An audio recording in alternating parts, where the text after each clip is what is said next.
எம்ஜிஆர் அதிமுக என்ற பெயரில் புதிய கட்சியை தொடங்கிய பண்ருட்டி ராமச்சந்திரன் பின்னணியில் தாவேகாவா?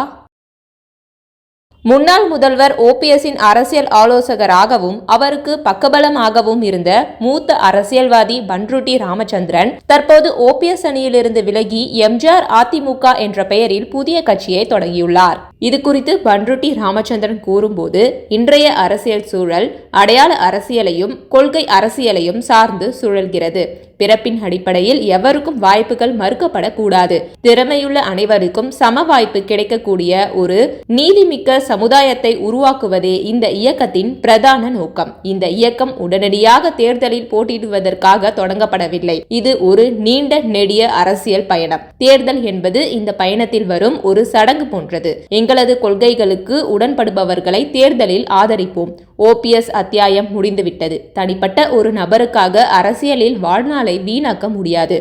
அரசியல் என்பது தனி மனிதருக்கானது அல்ல, அது மக்களுக்கானது. நாம் தனிப்பட்ட முறையில் ஒருவருடன் பயணித்தோம் என்பதற்காக நம் வாழ்நாளை அங்கேயே முடக்கிவிட முடியாது. ஓபிஎஸ்காக உயிரையா துறக்க முடியும்? நாட்டில் தீர்க்கப்பட வேண்டிய எவ்வளவோ பிரச்சனைகள் உள்ளன. வரும் தேர்தலில் போட்டி என்பது திமுகவிற்கும் விஜய்க்கும் இடையில்தான் இருக்கும் என்றார் பண்ருட்டி ராமச்சந்திரன். பிறகு கருப்பு, வெள்ளை, சிவப்பு ஆகிய 3 வண்ணங்கள் கொண்ட தனது கட்சியின் கொடியை அவர் அறிமுகப்படுத்தினார். யாதும் ஊரே யாவரும் கேளீர் என்ற தாரக மந்திரத்தோடு தொடங்கப்பட்டுள்ள இந்த இயக்கத்தின் முறையான தொடக்க விழா மற்றும் விரிவான கொள்கை விளக்க கூட்டம் வரும் 23ஆம் தேதி காஞ்சிபுரத்தில் நடைபெற உள்ளது என தெரிவிக்கப்பட்டது. தமிழக அரசியலின் பீஷ்மர் என்று அழைக்கப்படும் பண்ருட்டி ராமச்சந்திரன் அண்ணா, கருணாநிதி, எம்ஜிஆர் போன்ற ஆளுமைகளுடன் பணியாற்றியவர். 1967 மற்றும் 71இல் திமுக எம்எல்ஏவாகவும் அமைச்சராகவும் இருந்தார். 1977இல் அதிமுகவில் இணைந்து எம்ஜிஆர் அமைச்சரவையில் முக்கிய பங்கு வகித்தார். பின்னர் பாமக, மக்கள் நல உரிமை கழகம், தேமுதிக என பயணித்தார். ஜெயலலிதா மறைவுக்கு பிறகு சசிகலாவையும் பின்னர் ஓபிஎஸ்ஸையும் ஆதரித்து வந்தார்.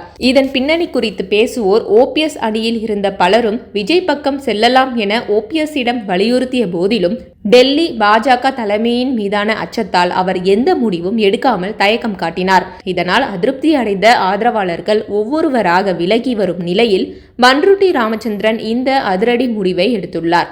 இதற்கு பின்னால் தாவேகா இருக்கிறது. விரைவில் விஜய் கட்சிக்கும் இவர் ஆதரவு அளிக்கக்கூடும் என்றனர்.